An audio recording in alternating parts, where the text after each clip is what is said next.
welcome to BrightIAM. I'm Lucy Black, and I have the absolute pleasure of being joined today by two women powerhouses. We have the beautiful Cerri McDonald and Rosee Elliott. Hello, you two. It's so lush to have you here. Hi, Lucy. Thank you so much for having us. It's been a great day here so far. The girls are out in force and in power, and we are going to be discovering and discussing the kind of adventure you're going to be having on the mountain that is Kilimanjaro. But before we get to that, ladies, I think it's a really good for the people who are listening, who are signing in, listening to these wonderful sessions, to hear a little bit about yourselves. Now, you're both dialing in today from Aberdeen in Scotland. That's correct. I've got that right. Yep. Yes, good. Okay, brilliant. So, Rosee, let's start with you, my lovely lady. We have spoken about you before on this podcast session. I think your name's come up a few times. Yes, it is because you're wonderful, you're bright, you're our fashionista for the mountain, but you're also our oldest participant. Now, I don't want to say anything, I don't want to point at that all the time, but it's quite sensational what you're about to undertake. Could you just tell the people who are dialing in and listening today who you are, what you do, what's brought you here? Okay, thank you very much indeed, Lucy. So, Rosee Elliott, and actually my background is in teaching, but at the moment I am an image consultant. So I help people discover the colours that suit them best, the style that suits them best, and anything else in between. Now, why am I here? Well, it's an interesting story. So this year I jumped out of a plane. Go on, I'm at 10,000 feet because I'm scared of heights. Go on. And I raised £2,400 for Alzheimer's. I had never been so scared in all my life, but that's another story. So I was busy telling a certain hairdresser who does my hair, and it's about time he came back, excuse me, about my job. And he went, oh, I couldn't do that. And he said, but guess what I'm going to do? And I said, all right, Andrew, what are you going to do? He said, I'm climbing Kilimanjaro. I went, oh, I'll come with you.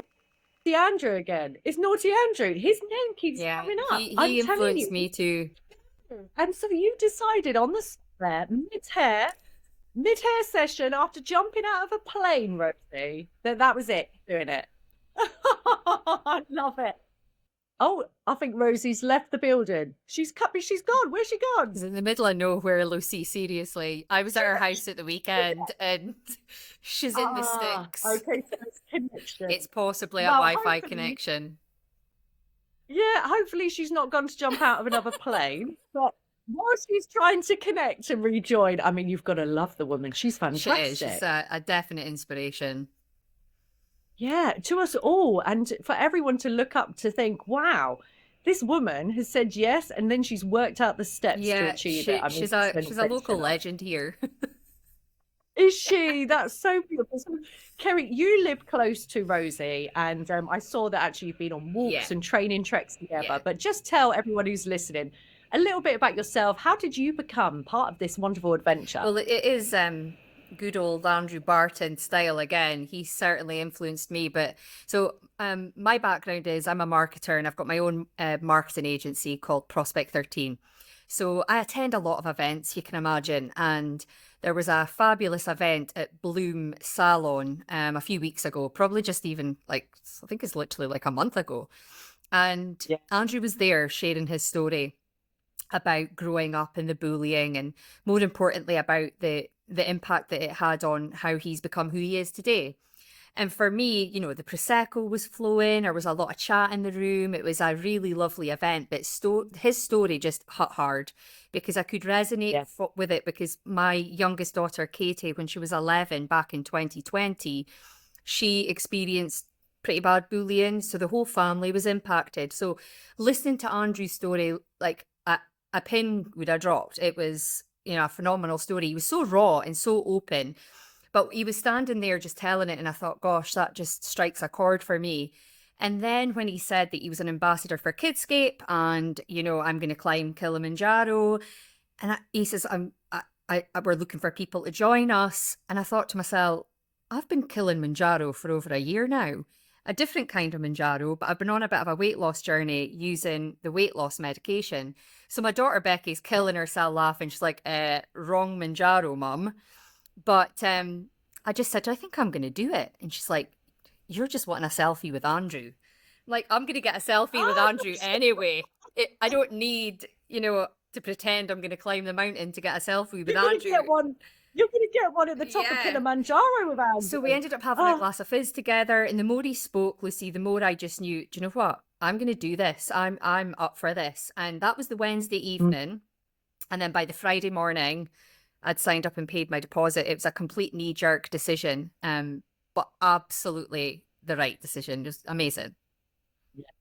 Yeah, and isn't it funny how you're at a point in your life, and we'll go more into your recent transformation, if you like, that's enabled this adventure to happen for you. But you've gone on a work event, and I mean, like Andrew Barton, we've all heard of Andrew. I didn't know him 6-7 months ago. I mean, now he's like, I'm voice note him nearly every day, Cerri.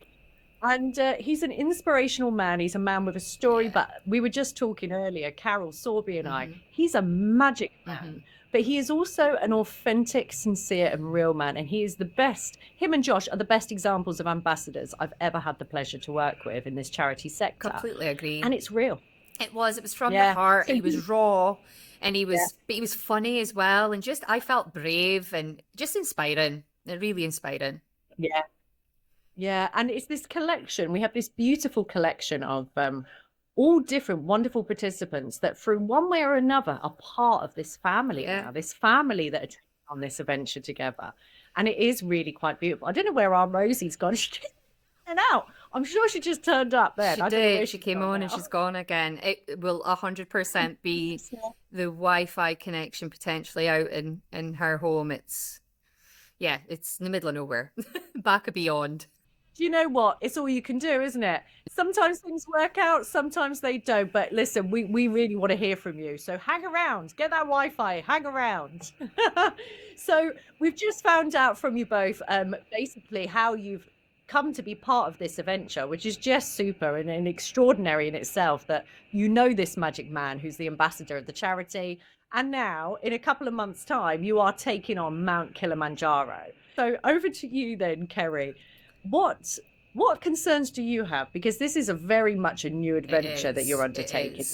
You're doing some walking? I've seen you've been doing training. I've been doing lots of walking, just getting as much steps in as possible. We're really lucky where we live. There's so many beautiful hikes, hills, mountains on the doorstep. So I've been taking full advantage of that. I already, do a lot of training in the gym, weight training, strength training, and also Les Mills classes. So I'm keeping all of that up. I'm not really... Good. My concerns aren't physical, I don't think. I think I'll be at the fittest I've ever been in a long, long time. So I think physically I'll be fine. I'm not saying it's not going to be hard. I'm under no illusion it's going to be really tough. I think the difficult thing will probably be the sleeping rough and the camping.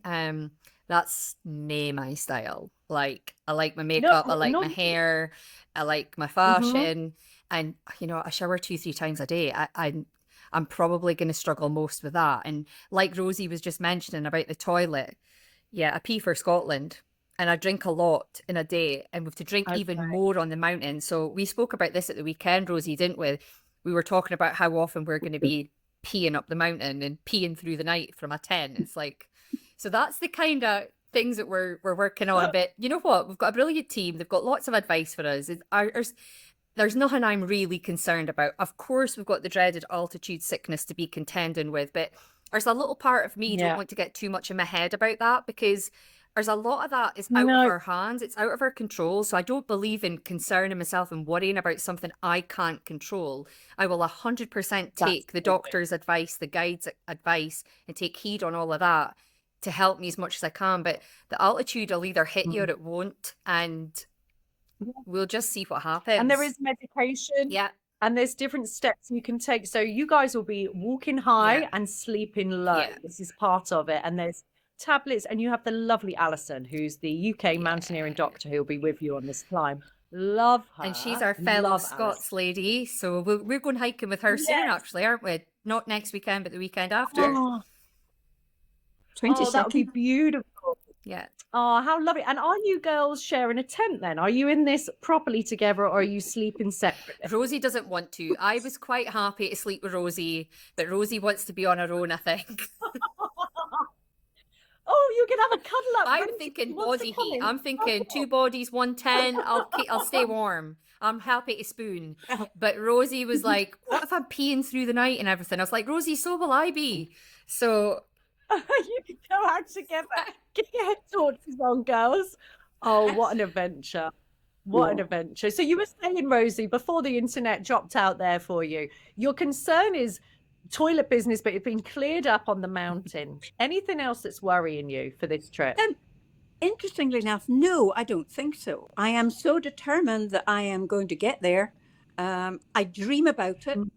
I visualize it. Oh, And I'm looking forward to getting to know other people's stories, getting to know why they're sure. there.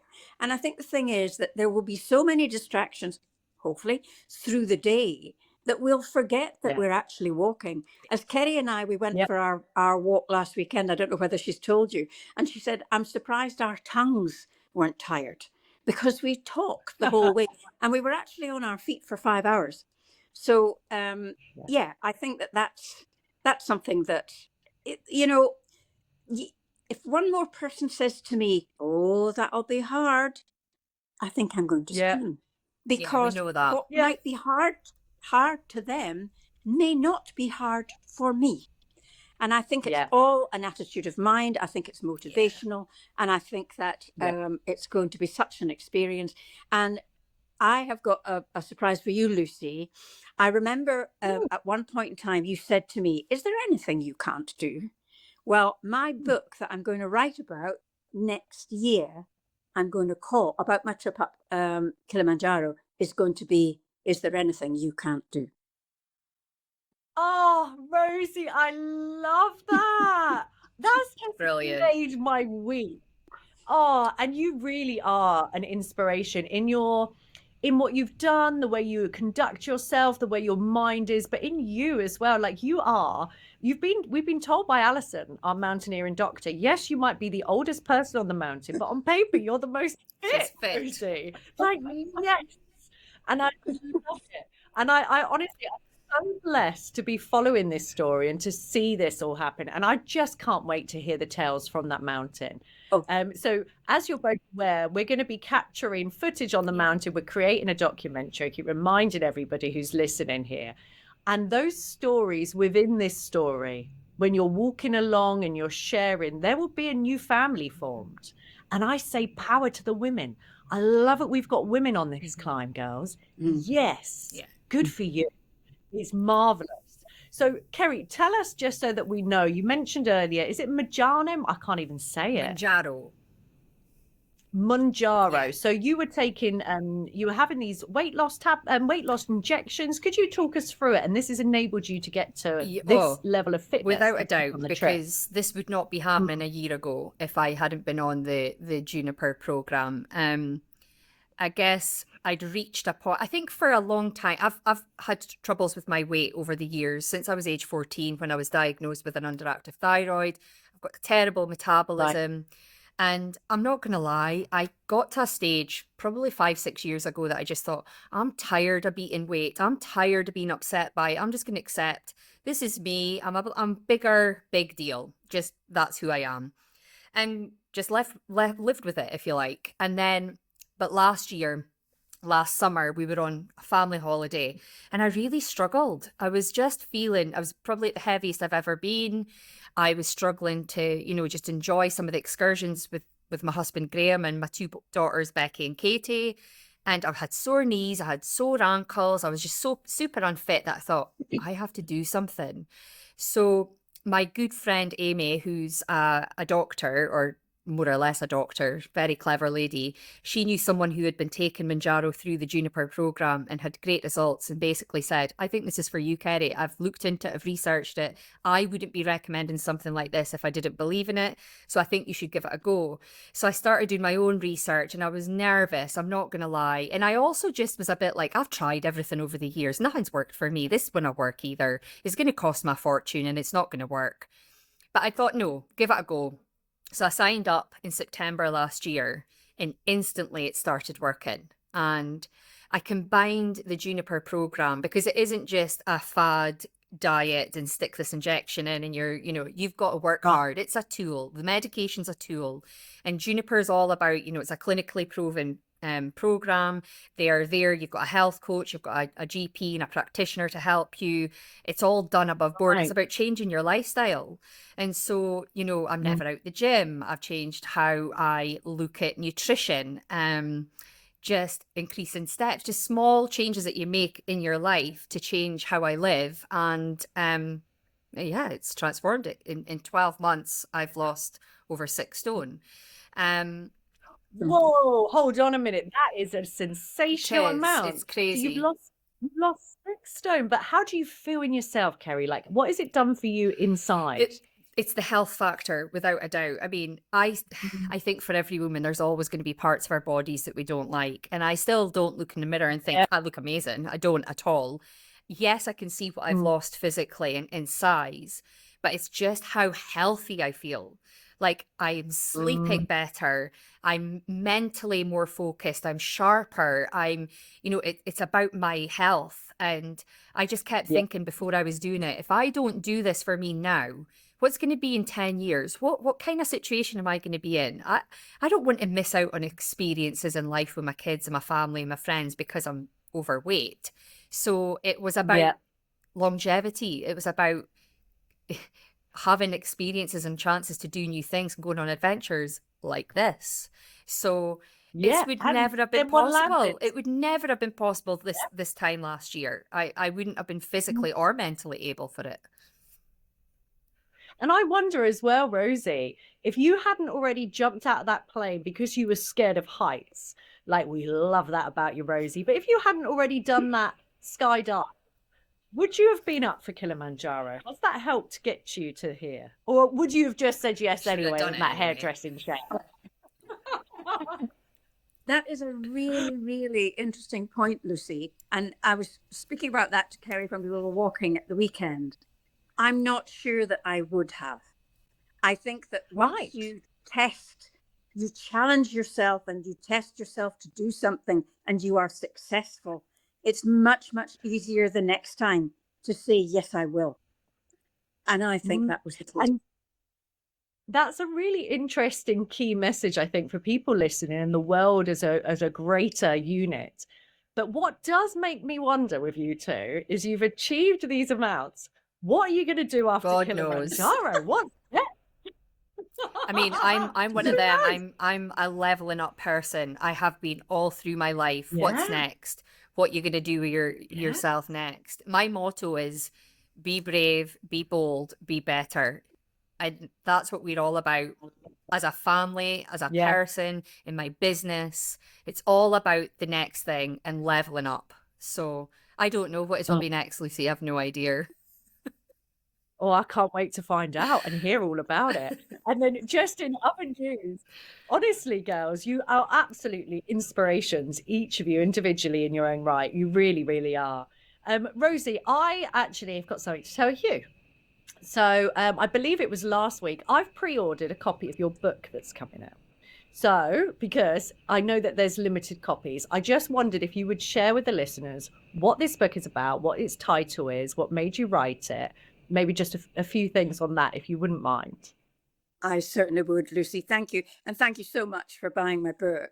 It's actually, my first book was called Behind the Mirror, What Others Don't See. And that was about all the ways that we sabotage ourselves but people don't see that. We wear masks the whole time to protect ourselves. And the masks of the roles that we actually partake in, the mothers, the daughters, the teachers, the whatever. And once I'd finished that, I thought, well, but I didn't go deep enough. So I thought, I know what I can do. I'll write a sequel. And this one is called Beyond the Mirror, Reflections. And this seriously goes back and takes the reader back into their early years about the messages that they received. They would have received them perhaps with one voice, but in actual fact, they heard it with a different voice. For example, my mum nearly died when I was born. And for years and years and years, My father must have said, your mum was very ill when you were born and she nearly died. Well, the message that I took was, I nearly killed my mum when I was born. And it probably wasn't until I was in my 20s that I understood it had nothing to do with me. It was the doctors had missed a pulmonary embolism. That was what nearly killed her, not me being born. And all of us have all of So those sad. stories. And I actually, another friend of mine bought my book, and she actually commented today. She said, I am laughing at some of your stories, Rosie, because it's in places it's almost biographical, because I do share my stories, and I do hope that it will make people smile, but also make them go back and think really, really carefully about messages that they think they received, because we can change them. We can change them. We can say, do you know this? My business coach every now and again will go, is that real, Rosie? And I'll go, oh, maybe it's not. And I think that if you can be encouraged to remember what is real and what is a fantasy, then we can definitely, definitely change the messages that we received. Oh, I just love it, Rosie. I just absolutely love it. So I love you, which is why I bought this book. Now it looks like I'm going to have to get hold of the copy beforehand now. So yeah, we're going to need to talk. Off of here, we're going to need to talk. But it's really interesting to hear and to reflect on that. And actually, there's already things in my life that I can feel, oh, I've had this same thing. I've carried that for 20, 30 years and had an understanding that wasn't correct. And actually that's hard to carry something like that for that long. And for you to do that work and to heal, if you like, from that and understand it is really positive. I would expect nothing less than positivity and grace with you, Rosie. One quick question, because you are our fashionista on the mountain, and I have told everyone, Anthea Turner included, you're the fashion powerhouse. Have you managed to get hold of any bright colors? Do they sell them in mountain wear? What's it going to look like on Kilimanjaro? Oh, yes, I have. I remember Alison saying that, her work when she goes and does rescuing in the hills, she said, if only people wouldn't wear khaki or brown or grey. So I thought, oh, right, there's an excuse. So mine are actually a bright turquoise. You will see me wherever I am on the mountain, bright turquoise, with a dash of shocking pink every now and again. Oh, it's so good. And actually, that's a really interesting point, isn't it? We're blending into our surroundings. And if, God forbid, there ever was a rescue mission, then yeah, I mean, that's hard for Alison to do, find people. I mean, she was actually, I don't know the outcome of it, but she was searching on the hills over the weekend, wasn't she? She was. She's a very, very wonderful woman. Bless you. So moving to bullying, I know that Kerry, you've mentioned that your youngest daughter was bullied. Yeah. And this has obviously been a drive and it's been something that's made you want to get on board on this climb. Yeah. How is she feeling about you taking on this climb for that reason? And I mean, listen, your girls, they're going to look to you and you're going to be super mum inspiration. I know that. You are already. But have you had conversations with her? How does she feel? Well, I had to have conversations with her because, I needed to make sure she was comfortable, first of all, because I knew that we were going to have to talk about it. And if we are being authentic and real, which is what I'm always about, there would be an element of sharing. However, we discussed it as a family and we have some boundaries in place. And really, do you know what? We're not looking back. We're not looking to relive this. We've done it. We're all about the outcome, and Katie is thriving and blossoming. That's the story. We don't need to go back and talk about what happened to her because we all know what bullying is. There's no point naming names, blaming people. It's more about the fact that with the right support and the right head and mind and spirit, you can push through that kind of thing and move on to what you're meant to in your life. And that's really what I said I would focus on, about that resilience piece and not letting it stand in her way. So she's comfortable. in preparation for some of the media conversations and things that I'm having, I've let her see my messaging. I've let her see what I'm prepared to say to make sure she was comfortable with it.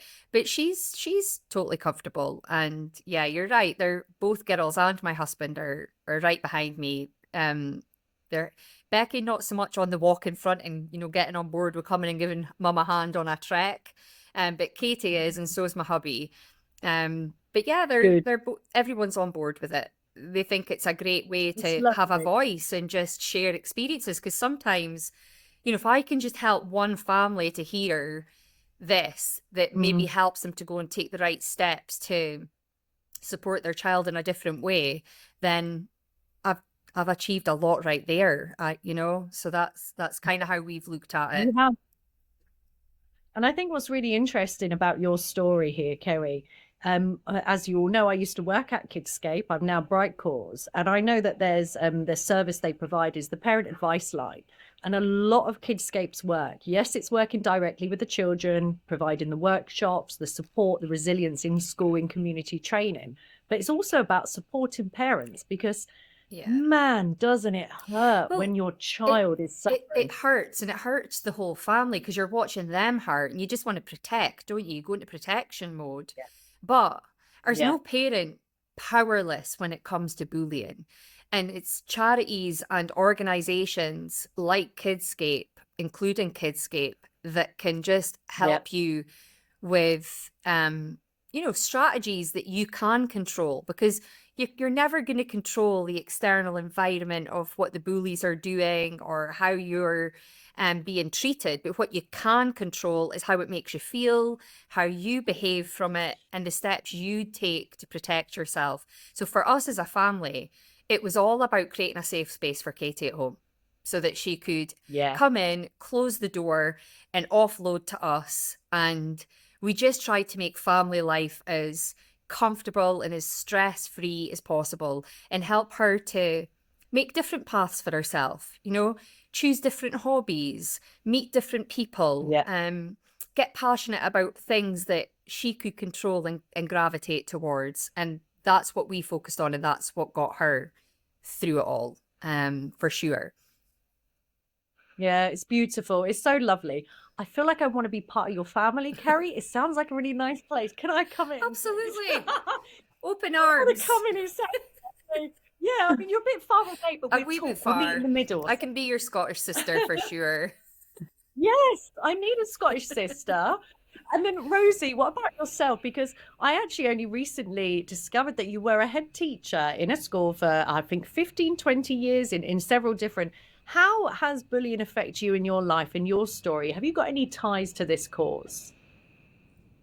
Oh, yes. I mean, I think what worries me is that it's because children that are being bullied in school can hide it. And what I'm aware of is, was there bullying going on in any of my schools that I missed? Because if I did, I can only apologize to those children. And we were speaking about it being, connecting with the parents. And again, I think it's hard for parents. When Kerry shared her story when we were walking, I nearly wept for her. She said she just saw her daughter disappearing in front of her eyes. And I thought, unless the children are prepared and not scared to actually tell a parent or significant other, a teacher or a classroom assistant, whatever, what is going on, it's really, really hard for the school to get in there and support them. And that's one of the reasons that I think that I am going. I've been thinking about it since that mad day that I went, I'll come up Kilimanjaro. I've been thinking about how has bullying affected me? Now, I was really fortunate. I've never been bullied. Well, there's a bit of a story to that. Neither of my children. That I thought, if I can apologize, if I can make even one child or one parent aware that they need to talk and support they don't need to, to stop saying, what's the matter? Don't do that. Yes. Just be there, support quietly and watch for the differences in behavior. And I think for me, going up Kilimanjaro and raising funds for Kidscape, is my apology to any child that I might have missed in any one of my schools. But you know something, Bless Rosie, you. when I think about schools, because um, schools are restricted with what they can do with bullying. Let's be honest. We can't blame this on schools. We can't. Bullying doesn't, yes, schools for me, it is about, they have to be aware, they've got policies and procedures that they have to follow. It needs to be investigated, and their duty is to keep the children safe. But it's parents' responsibilities to be there and create a safe environment with your child and a set of values that make sure that they understand that this sort of behaviour is negative, it's not good for me, it's not healthy. And whether that's their behaviour or a behaviour towards them, it comes from parenting. It's good parenting that can stop bullying, in my opinion. You know, for us, we didn't go to the school. We didn't go to the school, and not for a long time, because Katie didn't want to, you know. She didn't want us to do that because it can sometimes exasperate things. So from her perspective, it was very much, we're going to deal with this ourselves. And I honestly thought things would settle down themselves, that it would go away. It lasted way longer than we thought. But, you know, I just think it's a bit of a cop-out to say it's the school's fault. Yeah, I think that it's a very difficult one. And I think that's actually coming from such a lovely space within you, Rosie, that you would consider that. Now, if you hadn't been a head teacher, you wouldn't feel you had that responsibility. But if you're a head teacher of a school of 700 pupils, each year they're changing. I'm sorry, you are like a miracle woman, but there's no way you can control all of those things. Not a chance. You can't. No. Not even you. And you are an absolute idol in my eyes, but bless you. And it's so nice to hear. You really are, Rosie. I love you. It's so wonderful. So if there's a message then that you would like to share with the world, and I know we've talked about parenting, we've talked about overcoming changes, and obviously looking at the reflections from your book, Rosie, what message would you give to people and parents who are dealing with a bullying situation that are perhaps listening to this podcast? Oh, Lucy and Kerry, I think it's that bit about, as I just said, is just keep an eye open. Keep an eye open for changes in behaviour.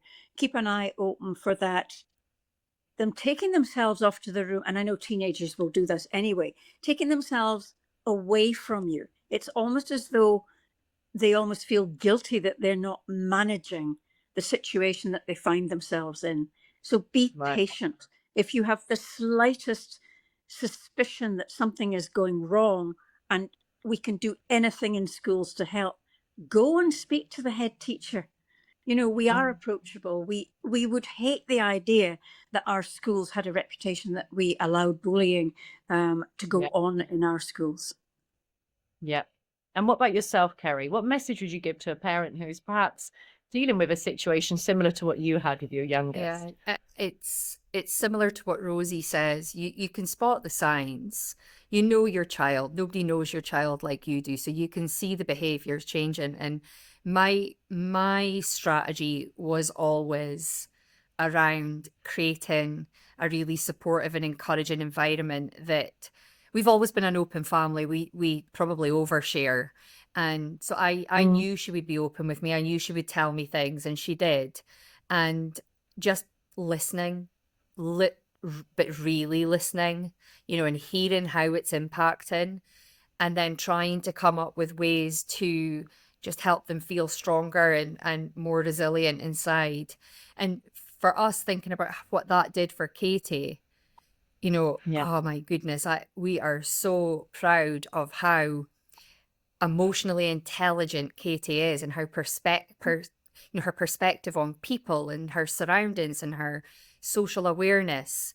And that's come from us spending a lot of time as a family, you know, unpicking and unraveling behaviors and talking about how to conduct yourself or not. And yeah, I guess a negative thing that it has done for her is her boundaries are always up here. You can imagine she takes a long time to trust. But yeah, I would say that openness, ability to talk, but the biggest thing is that ability to truly listen. Okay, yeah, no, it's just beautiful. It's just beautiful, isn't it? And it's so nice, I think, to hear from people who come from different walks of life, have got different stories to tell, and actually are sharing this joint story of courage, resilience, memory making, everything together. So, one more final question for you two lovely ladies. I mentioned earlier, and as the listeners know, we are creating this documentary, and I know that Prospect 13 are very much involved, which is great. And we're going to be making this movie on the mountain. And when we premiere this in London on the red carpet, VIP, Rosie, I need to know, what are you wearing, girl? Come on. Have you got it worked out? Come on. Oh my goodness gracious me! Yes, of course I have. Lucy. In fact, I'm going to share a secret, and well, it is a secret, but we've got a Businesswoman Connect awards ceremony on Friday night, and we were out walking, Right. and we both have the same ideas. I mean, we're actually connected, I think, by an invisible thread. And she said, "Rosie, I've had an idea." And I said, "Oh yeah, what's that?" And she said, "How about we dress in our finery and we go wearing our Kilimanjaro boots?" And I went, "How did you think about that?" Because I was thinking about that too. And I thought, will I share it with Kerry or not? So we are going, and the photos will go. Never, ever let it be said that Kilimanjaro is never that far away from us, even when we're out enjoying ourselves in our finery. So we're talking then here, girls. We're talking an award ceremony. Yeah. This is up in Aberdeen. We're talking gowns. Yeah. We're talking like glam. You know, we've done it all. And you're wearing your hiking boots. Yes, as We well. are. Yes, I love it. Oh, come on. I just don't know if those hiking boots are going to be necessary on the red carpet. But you know what? You two could get away We with might just anything rock with them it. anyway. You might be fed up of them by then. By the time the I sun know. comes round. All the steps you're doing, goodness bless your hearts. Well, listen, it has been a pleasure to talk around everything climb, everything experience, everything life with you. And if you would join me again after the climb and we could catch up on actually how this adventure went and how you feel and what you're going to be doing next, I would really value that. Both Brilliant. of you. No problem at all. I'd love to. Our pleasure. Oh, I love it. Right. Well, I cannot wait to catch up with you all soon online. I'm going to just say goodbye to the people listening. Don't go anywhere, you two, because I want to have another laugh with you. Thank you so much. You've been listening today to the wonderful Kerry and Rosie, Kilimanjaro Trek participants. And I'm Lucy Black, and this has been BrightIAM. Thank you for listening.